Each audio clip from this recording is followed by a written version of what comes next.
Hello, welcome back to the Cricket Nerds podcast. Today it's just me and James, and we are going to be talking about the second 2020 match between Sri Lanka and India, which has just finished.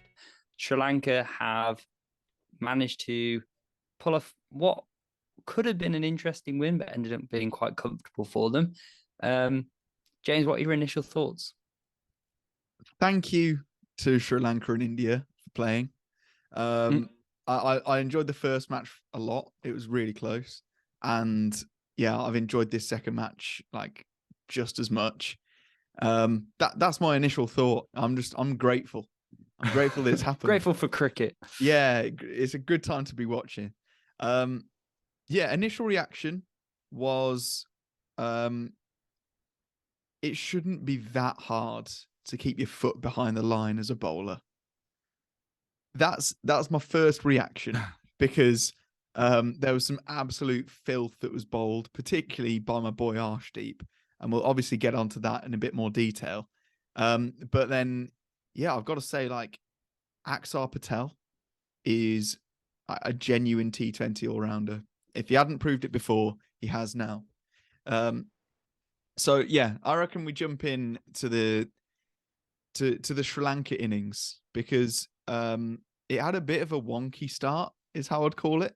Because like there was one opener that was absolutely teeing off, and the other opener had like, an Aaron Finch level innings. Well, if you think about Sri Lanka's strength, it's probably their spin bowling. That is their main strength. Their batting, I wouldn't say is one of those strengths because it's kind of 50-50 when it comes to Sri Lanka. And maybe Pathum Nissanka was thinking that he needs to play, or maybe he's been given this anchor role.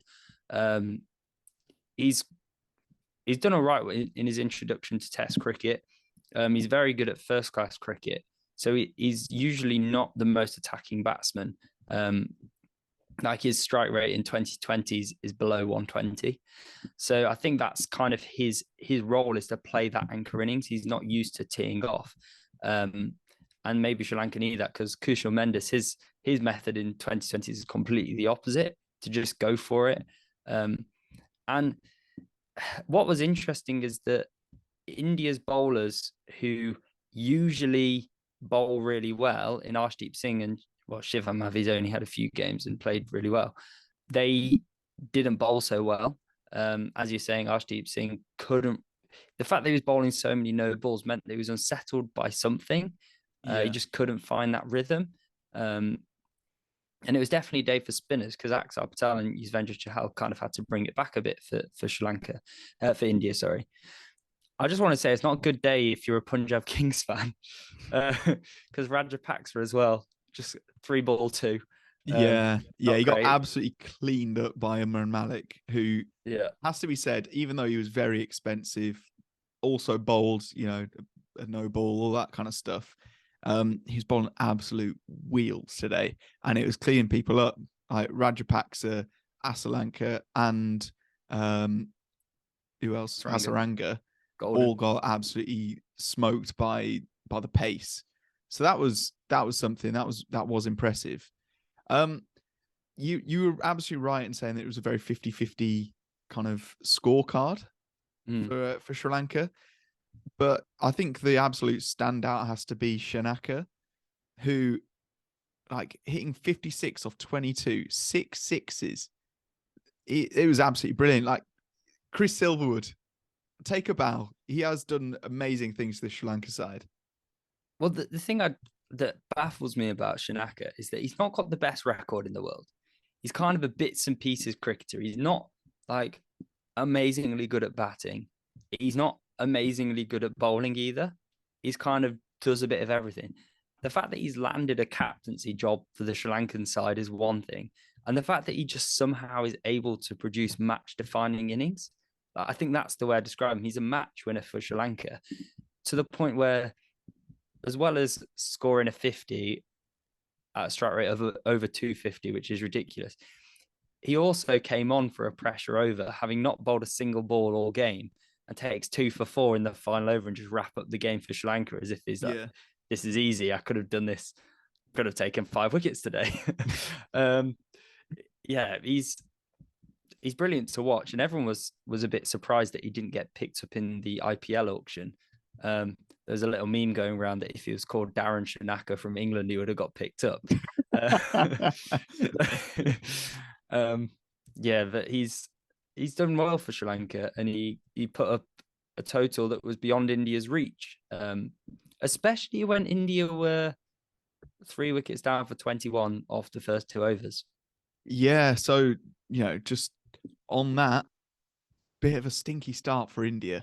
When you're chasing 207 or whatever it was, you really need to have a good start. And I thought Rajitha, he was really good. He was bowling. He was getting it absolutely hooping. Even towards the later stages of the game, there was some swing there. And that was really key. Like particularly the what's his name, Madhu Shankar. Probably pronouncing all of these wrong. But he got some late swing that actually got Sky out. So yeah, I think the fact that India bat so deep is the only reason that this game went as long as it could have done. Yeah. And there was like still a fighting chance even to the last over, because in any stats will tell you that you lose 3 wickets in the power play, you basically say goodbye to the match. Well, they were going at almost 6 and over at the 10 over mark, and they'd lost 5 wickets. You could have called it curtains then, but Axar Patel, I think it's the IPL then comes to the fore, giving players that experience of being in those high pressure situations mean that they feel the freedom to win from any position. And I think Axar Patel, though he was striking it, as well as Shivam Mavi, who unsung hero. It just makes that Gujarat Titans team look even stronger if he can hit the ball like that with clean hitting, really. So yeah, it was good from the two of them to get close to Sri Lanka's target, and it's good things for certain IPL teams. Also good for India with Axar Patel, who is basically the next Ravi Jadeja, minus the fielding skills. He's not a bad fielder, but he's not Jadeja's standard. But yeah, it was good for Sky as well to play a different sort of innings today. Yeah, I mean, I think this was his version of being an anchor. Yeah.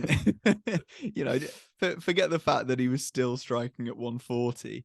It was as close to an anchor as you'll ever see him, and it was actually a very mature innings, I thought.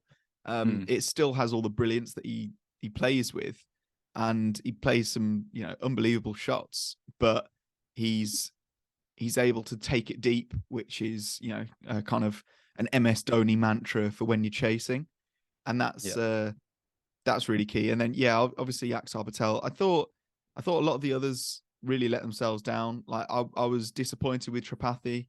I wanted him to do well because it's his debut.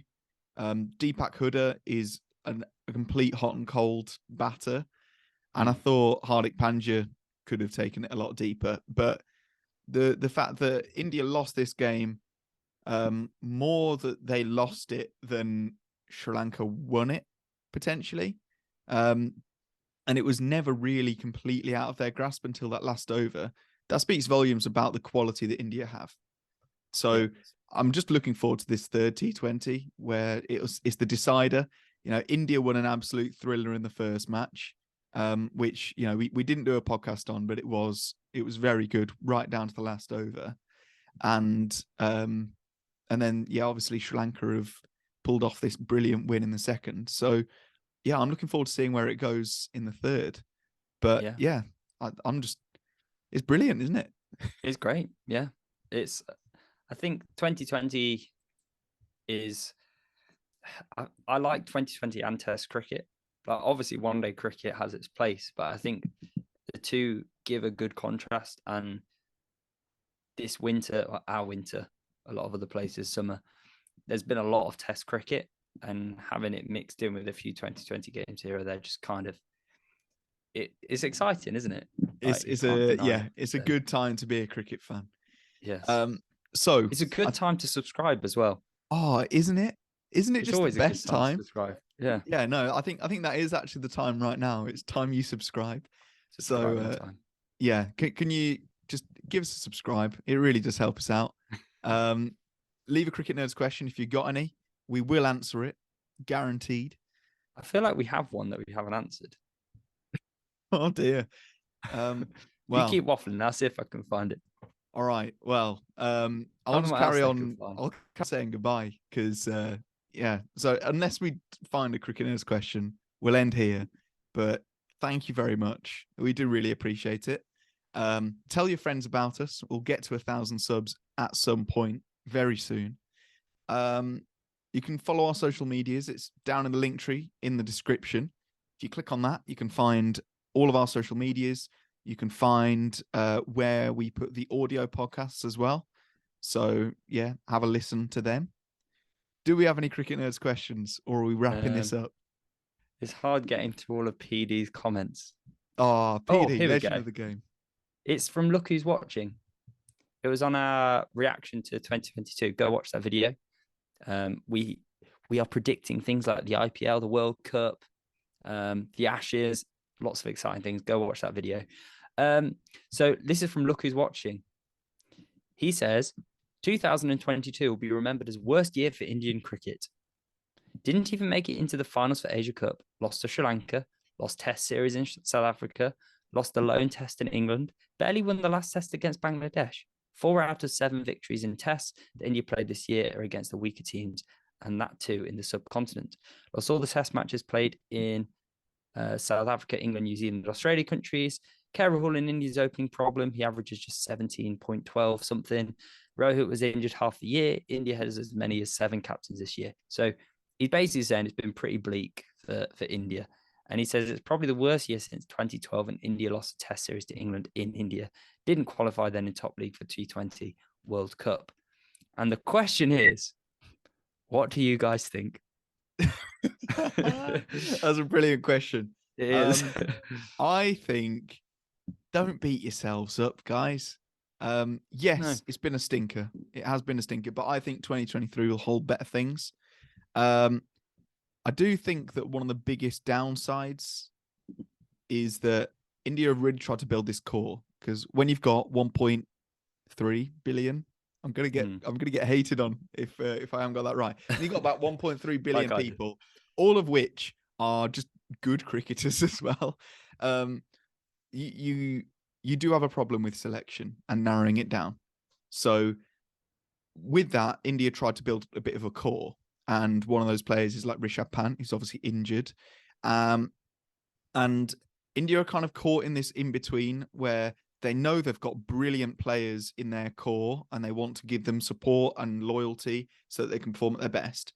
They also have brilliant players that aren't anywhere near the side yet, such as Rahul Tripathi, such as Jitesh Sharma, who got a call up to the squad.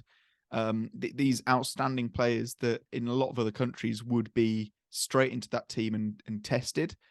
I think they're going about the whole testing of the team, other players, the wrong way. In that they play like a lot of second 11s and things like that. So yeah. I think that's where the problems arise for India. But overall, I'd say don't be so glum, chum. It's not too bad. But yeah, there's a lot. There is a lot of expectation on Indian players, given the fan base, given the fact there's lots of people who all love cricket. And when you look at how good the Indian players are, you just need to look back to when they beat Australia in Australia with a second 11, right? Mohammad Siraj was playing one of his first few series. Washington Sundar was awesome. They seem to provide a way to bring in these new players who did awesome things for them. And I think India have a tendency, and they have done over the last few years, to just play a bit safe sometimes, and not think outside of the box and just allow their players to play with the freedom that, say, England's players are now playing with.